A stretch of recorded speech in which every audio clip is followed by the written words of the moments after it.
Hello, അപ്പോൾ എല്ലാവർക്കും വീണ്ടും ഒരു പുതിയ വീഡിയോയിലേക്ക് സ്വാഗതം. അപ്പോൾ നമ്മൾ ഇന്നത്തെ വീഡിയോ എന്ന് പറഞ്ഞാൽ ചെറിയൊരു സെറ്റപ്പ് ടൂറാണ്. അതായത് ഞാൻ ഇത്രയും നാൾ യൂട്യൂബിൽ വീഡിയോ ഇടാൻ ഉപയോഗിച്ച ആയുധങ്ങളുടെ ഒരു വീഡിയോ ആണ്. സാധാരണ എല്ലാവരും സെറ്റപ്പ് ടൂറൊക്കെ ചെയ്യുന്ന അത്യാവശ്യം ചാനലൊക്കെ റീച്ചായി ഒരു ലെവലിലോട്ടൊക്കെ എത്തുമ്പോഴാണ്. പക്ഷേ എന്തായാലും നമ്മളെ ചാനൽ ആ റീച്ചിലോട്ടൊന്നും എത്തിയില്ലടേ. പിന്നെ എന്തിനടേ സെറ്റപ്പ് ടൂർ ചെയ്യുന്നതെന്നൊക്കെ കുറച്ച് പേർക്ക് അങ്ങനെ ഒരു സംശയം കാണും. അങ്ങനെയാണെന്നുണ്ടെങ്കിൽ അത് എന്തിനാണെന്നുള്ളത് നിങ്ങൾക്ക് അടുത്ത വീഡിയോയിൽ മനസ്സിലാവും. എന്തായാലും എനിക്ക് വലിയ വിഷമമൊന്നുമില്ല അത്രയും ലെവലിലോട്ട് എത്തിയില്ലെന്ന് പറഞ്ഞാലും.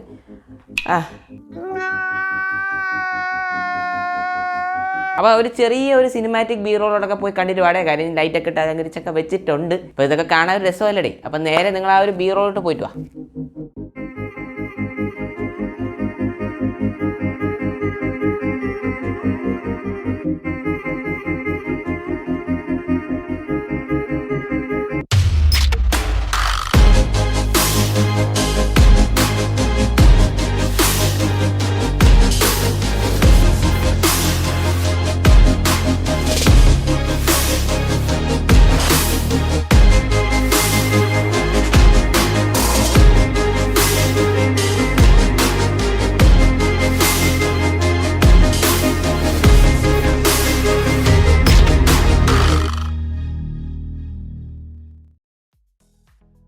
അപ്പോൾ നമുക്ക് എന്തായാലും ആദ്യം തന്നെ ഈ ഒരു ടേബിളിൽ നിന്ന് തുടങ്ങാം. അപ്പോൾ ടേബിളിൽ നിന്ന് തുടങ്ങുകയാണെന്നുണ്ടെങ്കിൽ ഇതൊരു ഓഫീസ് അല്ലെങ്കിൽ നോർമലി സ്കൂളിലും അങ്ങനെയൊക്കെ കിടക്കുന്ന ഒരു ചവറ ടേബിളാണ്. ഇതാണ് നിങ്ങൾ ഇപ്പോൾ കാണുന്നതിൻ്റെ യഥാർത്ഥ കോലം. പഠിക്കാൻ വേണ്ടിയൊക്കെ ഉപയോഗിച്ചിരുന്നതാണ്. അതിനുശേഷം ഞാൻ ഇതിനെ ബ്ലാക്ക് ആൻഡ് വൈറ്റ് പെയിൻ്റൊക്കെ അടിച്ചെടുത്തു. പിന്നെ വൈനൽ അല്ലെങ്കിൽ വിനൽ ആ ഒരു പേപ്പർ, വൈറ്റ് പേപ്പർ ഇതിൻ്റെ മണ്ടേ ഒട്ടിച്ചിട്ടുണ്ട്. പിന്നെ ആ ഒരു ഗ്യാപ്പ്, നിങ്ങൾ സാധാരണ ഇതിൻ്റെ ഇടയിൽ വരുന്ന ഒരു ഗ്യാപ്പ് ഉണ്ടല്ലോ, അത് ഞാൻ തെർമോക്കോൾ വെച്ച് കവർ ചെയ്തേക്കാണ്. അപ്പോൾ അത്യാവശ്യം നല്ലൊരു ലുക്കായും തോന്നുന്നു അങ്ങനെയൊക്കെ ചെയ്ത് വന്നപ്പോൾ. അതാണ് എൻ്റെ ഈ ഒരു ഗെയിമിംഗ് അല്ലെങ്കിൽ സ്റ്റുഡിയോ ടേബിൾ എന്ന് പറയുന്നത്. പിന്നെ ഞാൻ ഒരു മാറ്റ് യൂസ് ചെയ്യുന്നുണ്ട്. ഇതാണ് ഈ ഒരു മാറ്റ് ഞാൻ യൂസ് ചെയ്യുന്നുണ്ട്. അപ്പോൾ ഇതിൻ്റെ ലിങ്ക് ഞാൻ ഡിസ്ക്രിപ്ഷനിൽ ഇട്ടേക്കാം. അത്യാവശ്യം ലാസ്റ്റ് ചെയ്യുന്നൊരു മാറ്റാണ്. RGB കാര്യങ്ങളൊന്നും വരുന്നില്ലടേ. അപ്പോൾ പിന്നെ ഒരു ക്ലോക്ക് ഉണ്ട്, ഒരു നോർമൽ ക്ലോക്കാണ്.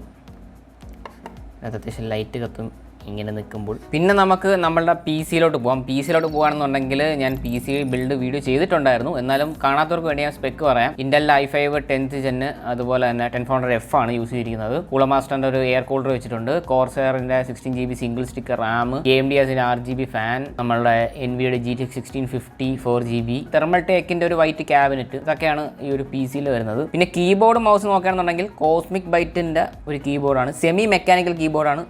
ARGB ആണ്. നമുക്ക് കസ്റ്റമൈസ് ചെയ്യാനും കാര്യങ്ങളൊക്കെ പറ്റും. ഞാൻ റിവ്യൂ ഇട്ടിട്ടുണ്ട്. അതുപോലെ നമ്മളെ മൗസ് ഓഫ് ബീറ്റിൻ്റെ ആണ്, അതിൻ്റെ റിവ്യൂ ഞാൻ ഇട്ടിട്ടുണ്ട്. നമ്മളുടെ മോണിറ്ററാണ്. മോണിറ്റർ എന്ന് പറയുമ്പോൾ നമ്മളെ ബെൻക്യൂടെ 27 ഇഞ്ചിൻ്റെ IPS പാനലാണ് വരുന്നത്. 165 Hz റീഫ്രഷ് റേറ്റ് ആണ്. അപ്പോൾ അന്ന് ഇറങ്ങിയ ടൈമിലാണ് അത് മേടിച്ചത്. അന്ന് ഏകദേശം ഇതിൻ്റെ ഒരു വില എന്ന് പറയുന്നത് 24,000 ആ ഒരു റേഞ്ച് ആയിരുന്നു. ഞാൻ മേടിച്ച് ഏകദേശം ഒരു 3 മാസം കഴിഞ്ഞപ്പോഴത്തേക്കും ആശാൻ്റെ വില ഞാൻ കുറഞ്ഞു. അപ്പോൾ ഇതിൻ്റെ കറണ്ട് റേറ്റ് എന്ന് പറയുന്നത് 20,000 രൂപയാണ്. അപ്പോൾ 4 രൂപ അടുപ്പിച്ച് കുറഞ്ഞിട്ടുണ്ട്. അപ്പോൾ അത്യാവശ്യം നല്ല കിടില മോണിറ്ററാണ്. ഞാൻ യൂസ് ചെയ്യാണ്. 1.5 വർഷം യൂസ് ചെയ്യാണ്.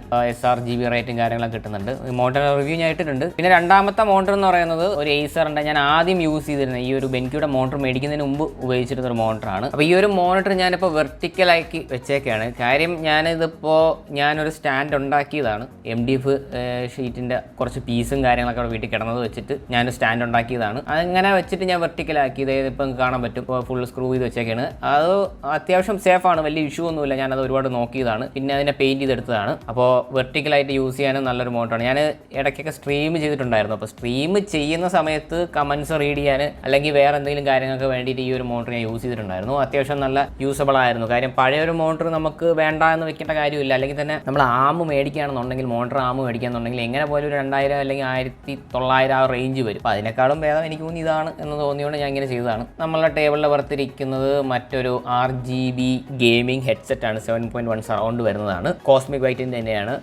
അപ്പോൾ ഇതിൻ്റെ റിവ്യൂ ഞാൻ ഇട്ടിട്ടുണ്ടായിരുന്നു. അത് കാണാത്തവർക്ക് പോയി കാണാം. പിന്നെ എൻ്റെ കയ്യിൽ ഒരു പഴയ iPad ഉണ്ടായിരുന്നു. iPad mini 2 ആണ്. അപ്പോൾ ഇതിൽ സത്യം പറഞ്ഞാൽ നിങ്ങൾക്ക് വേണമെങ്കിൽ ഇതുപോലെ ഇങ്ങനെ സെറ്റ് ചെയ്തൊക്കെ യൂസ് ചെയ്യാൻ പറ്റും. അതായത് നമ്മളുടെ ADA 64 എന്ന് പറയുന്ന ഒരു സോഫ്റ്റ്വെയർ യൂസ് ചെയ്തുകൊണ്ട് നമുക്ക് നമ്മളുടെ പ്രോസസ്സറിൻ്റെയും ഗ്രാഫിക്സ് കാർഡിൻ്റെയും ഒക്കെ കാര്യങ്ങൾ അറിയാൻ പറ്റും. അതായത് അതിൻ്റെ ടെമ്പറേച്ചറും അതിൻ്റെ ക്ലോക്ക് സ്പീഡും കാര്യങ്ങളൊക്കെ അറിയാൻ പറ്റും. അപ്പോൾ നമുക്ക് വേണമെങ്കിൽ ഒരു എക്സ്റ്റെൻഡഡ് ഡിസ്പ്ലേ ആയിട്ട് യൂസ് ചെയ്യാനും പറ്റും ഈ ഒരു iPad. അപ്പോൾ ഞാനൊരു എക്സ്റ്റെൻഡഡ് ഡിസ്പ്ലേ ആയിട്ട് കൊടുത്തേക്കാണ്. അപ്പോൾ ഞാനിത് അങ്ങനെ യൂസ് ചെയ്യുന്ന ഒരു ഐറ്റം ഒന്നും അല്ലടെ, ജസ്റ്റ് ഒരു ഷോയ്ക്ക് വേണ്ടി ഇപ്പോൾ എടുത്ത് വെച്ചതേ ഉള്ളൂ. വെറും ഷോ അത്രേ ഉള്ളൂ.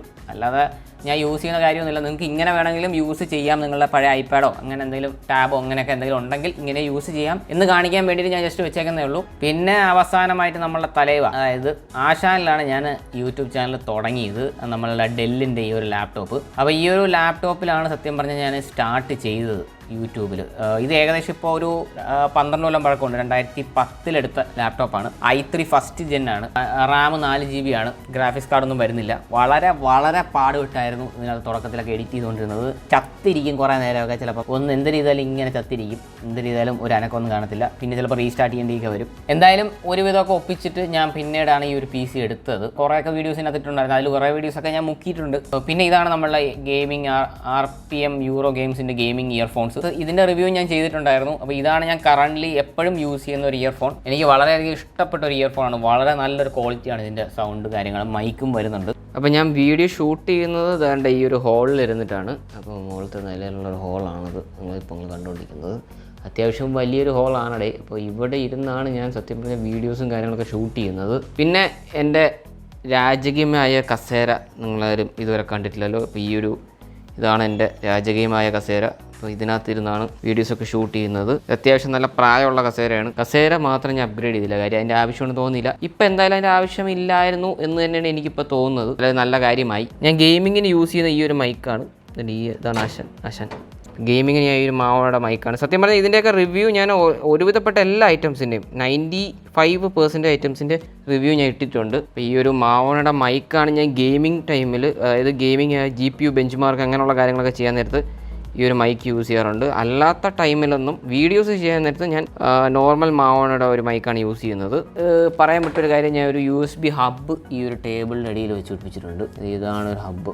ഫോക്കസ് ആവുന്നില്ല. അത്യാവശ്യം നല്ല ഫാസ്റ്റായ ഹബ്ബാണ് കേട്ടോ ഇത്. സാധനം 4 സ്ലോട്ട് വരുന്നുണ്ട് മൊത്തം. ഇത് 3 പോയിൻ്റ് ആണ് സ്ലോട്ട് വരുന്നത്. മെയിൻ സ്ലോട്ട് വരുന്നത് 3 പോയിൻ്റ് ആണ്. പിന്നെ ബാക്കി 3 അല്ല കുറച്ച് സ്ലോട്ട് വരുന്നുണ്ട് സെബ്രോണിക്സിൻ്റെ. പിന്നെ ഞാൻ ഇടയ്ക്ക് വെച്ച്, അതായത് തുടക്കത്തിൽ ഷൂട്ട് ചെയ്തത് ഈ ഒരു സൈഡിൽ വെച്ചിട്ടാണ്. അതായത് ഈ ഒരു റൂമിൻ്റെ ഇപ്പുറ സൈഡ് ബാക്ക് സൈഡിലാണ്, ഇരിക്കുന്നതിൻ്റെ ബാക്ക് സൈഡിലാണ്. അപ്പോൾ ഇത് കണക്കിങ്ങനെ സ്റ്റൂളൊക്കെ സെറ്റ് ചെയ്ത് ഒരു ബോക്സ് ലൈറ്റ്, അതായത് ഒരു ബോക്സ് ഉണ്ടാക്കി ഒരു ഡിഫ്യൂസർ ടൈപ്പ് പോലെ ഉണ്ടാക്കിയിട്ട് ബൾബാണ് അതിനകത്ത് വെച്ചേക്കുന്നത്. പിന്നെ ഒരു പിങ്ക് ഷോളാണ്, അനിയത്തിൻ്റെ കയ്യിൽ നിന്ന് അടിച്ച് മാറ്റിയതാണ്. അപ്പോൾ ആ ഒരു ഷോൾ വെച്ചിട്ട് കളർ ചേഞ്ച് ചെയ്യും. ഒരു പിങ്കും വരുന്നുണ്ട്, എൻ്റെ ഒരു ബ്ലൂ ഷോളും ഉണ്ട്. അപ്പോൾ രണ്ടും അടിച്ചു മാറ്റിയ ഷോളാണ്. അപ്പോൾ 2 ഷോളും യൂസ് ചെയ്തിട്ട് കളർ ചേഞ്ച് ചെയ്യും. പിന്നെ ഈ ഒരു വാളിൽ തെർമോക്കോൾ ഒട്ടിച്ചേക്കാണ്. അങ്ങനെയാണ് ഞാൻ ബാക്ക്ഗ്രൗണ്ട് സെറ്റ് ചെയ്തിരുന്നത്. പിന്നെ ഇത് നമ്മൾ ഡീബൂം ഓറ ബോക്സ് എന്ന് പറയുന്ന ഒരു ഐറ്റമാണ്. നമുക്കതിനകത്ത് ആനിമേഷൻ പോലെ എന്തെങ്കിലും ഡിജിറ്റലായിട്ട് സെറ്റ് ചെയ്യാൻ പറ്റും. ഇപ്പോൾ അതിനകത്ത് പ്രീ ആനിമേറ്റഡ് വരുന്നില്ല, കാര്യം ഇതിപ്പോൾ ഔട്ട് ഓഫ് ഡേറ്റ് ആയടെ നമുക്ക് സ്വന്തമായിട്ട് ക്രിയേറ്റ് ചെയ്യേണ്ടി വരും. ഇതിൻ്റെ പുതിയ വെർഷൻ ഇപ്പോൾ ഇറങ്ങിയിട്ടുണ്ട്. പിന്നെ ഒരു ഫെയറി ലൈറ്റ് ഇങ്ങനെ ചുമരിൽ വെച്ചിട്ടുണ്ട്. അതുപോലെ തന്നെ ഒരു RGB സ്പീക്കർ ലൈറ്റാണിത്. അപ്പോൾ ഇത് സെറ്റ് ചെയ്തിട്ട് ഇപ്പുറ സൈഡിലെ ലൈറ്റ് ഞാൻ സെറ്റ് ചെയ്യുന്ന അങ്ങനെയാണ്. അപ്പോൾ കളർ ചേഞ്ച് ചെയ്യുന്ന അങ്ങനെയാണ്. റിമോട്ട് ഉണ്ട്. അപ്പോൾ ഇത് വളരെ സിമ്പിൾ കാര്യങ്ങളാണ്, എല്ലാം വളരെ വളരെ സിമ്പിൾ കാര്യങ്ങളാണ്. അപ്പോൾ ഇതൊക്കെ ചെയ്ത് വെച്ചാണ് യൂസ് ചെയ്യുന്നത്. പിന്നെ എന്തായാലും റിംഗ് ലൈറ്റ് ഒരു മസ്റ്റ് കാര്യമാണെന്ന് എനിക്ക് പിന്നീട് തോന്നിയിടേ. കാര്യം നമ്മളുടെ ഫേസിൽ കറക്റ്റ് ആ ഒരു ലൈറ്റ് കിട്ടണമെന്നുണ്ടെങ്കിൽ എനിക്ക് തോന്നിയത് റിംഗ് ലൈറ്റാണ് ഏറ്റവും ബെസ്റ്റ് ഓപ്ഷൻ. പിന്നെ ഞാൻ തുടക്കത്തിൽ യൂട്യൂബ് സ്റ്റാർട്ട് ചെയ്തത് ഈ ഒരു ഫോൺ യൂസ് ചെയ്താണ്. നമ്മളുടെ സാംസങ്ങിൻ്റെ A76 ആണ്. ഇപ്പോൾ ഞാൻ കറൻ്റ്ലി ഷൂട്ട് ചെയ്യുന്നത് നമ്മളുടെ സാംസങ്ങിൻ്റെ തന്നെ A52 യൂസ് ചെയ്തിട്ടാണ്. A52ൻ്റെ റിവ്യൂ ഞാൻ ഇട്ടിട്ടുണ്ട്. ഇതൊക്കെയാണ് സെറ്റപ്പ് ടൂർ. പിന്നെ നിങ്ങൾ വിശ്വസിക്കാൻ പറ്റാത്തൊരു തള്ളും കൂടെ ഞാൻ പറയാം. നിങ്ങളിപ്പോൾ ഈ കാണുന്ന ട്രൈപോഡിൻ്റെ പഴക്കം എന്ന് പറയുന്നത് ഏകദേശം 15 കൊല്ലമാണ്. ഒടുക്കത്ത തള്ളായിപ്പോയി എന്ന് എനിക്കറിയാം. പക്ഷേ അത് 15 കൊല്ലം പഴക്കമുള്ള ഐറ്റം ആണ്. കാര്യം ഇത് പുറത്തുനിന്ന് വാങ്ങിച്ചതാണ്. ഇത് പണ്ട് ഇവിടെ വീഡിയോ ക്യാം വീട്ടിൽ ഉണ്ടായിരുന്നു. അപ്പോൾ അതിന് വേണ്ടി മേടിച്ചൊരു ട്രൈപോഡാണ്. അവസാനം ഇത് കറങ്ങി തിരിഞ്ഞ് എൻ്റെ കയ്യിൽ തന്നെ വന്നു. അപ്പോൾ ഇത്രയൊക്കെയാണ് ഞാൻ സത്യം പറഞ്ഞാൽ യൂട്യൂബിന് വേണ്ടി ഉപയോഗിക്കുന്ന കാര്യങ്ങളെന്നൊക്കെ ഉള്ളത്. അതായത് ഇത്രയും വലിയ PC-യുടെ ആവശ്യമൊന്നുമില്ല, ഗെയിമിംഗ് മോട്ടറൊന്നും എടുക്കേണ്ട കാര്യമൊന്നുമില്ല. അതായത് ഞാൻ സത്യം പറഞ്ഞാൽ എഡിറ്റ് ചെയ്യുന്നത് ഫിലിമോറയിലാണ്. ഫിലിമോറ സത്യം പറഞ്ഞ ഒരു ബേസിക് സോഫ്റ്റ്വെയർ. അപ്പോൾ അതിന് സത്യം പറഞ്ഞൊരു സ്റ്റാർട്ടിംഗ് ലെവലുള്ള ഗെയിമിംഗ് ലാപ്ടോപ്പിൻ്റെ ആവശ്യമൊക്കെ വരത്തുള്ളൂ. അല്ലെങ്കിൽ തന്നെ വലിയ എഫക്റ്റും കാര്യങ്ങളൊന്നും ഉപയോഗിക്കാത്തതുകൊണ്ട് ആ ഒരു ലെവലുള്ള കാര്യങ്ങളൊക്കെ മതി. പ്രീമിയർ പ്രോയിൽ ഉപയോഗിക്കുകയാണെങ്കിൽ പോലും സ്റ്റാർട്ടിംഗ് ലെവലുള്ള ഗെയിമിംഗ് ലാപ്ടോപ്പിൻ്റെ ആവശ്യമൊക്കെ വരത്തുള്ളൂ. കാര്യം ഒരുപാട് എഫക്ട്സും കാര്യങ്ങളൊന്നും ചേർക്കുന്നില്ല. അപ്പോൾ ഇതൊരല്പം അധികപ്പറ്റായി പോയി എന്നൊക്കെ എനിക്ക് ഇപ്പോൾ തോന്നുന്നുണ്ട്. എന്തായാലും ഈ തോന്നിയിട്ട് വലിയ കാര്യമൊന്നുമില്ല. അപ്പോൾ നിങ്ങൾക്ക് എന്താണ് ഞാൻ ഈ ഒരു സെറ്റപ്പ് ടൂർ ചെയ്യാനുള്ളതെന്നൊക്കെ ഉള്ളത് എന്തായാലും അടുത്ത വീഡിയോയിൽ പറയാൻ. കാര്യം കുറച്ച് പുതിയ കാര്യങ്ങളൊക്കെ വരുന്നുണ്ട്. അപ്പോൾ എന്തായാലും നിങ്ങൾക്ക് വേറെ എന്തെങ്കിലുമൊക്കെ അഭിപ്രായം ഉണ്ടെങ്കിൽ താഴെ കമൻറ്റ് ചെയ്യടേ. എന്തായാലും ഇന്നത്തെ വീഡിയോക്ക് ഇത്രയേ ഉള്ളൂ. അപ്പോൾ ടാറ്റ.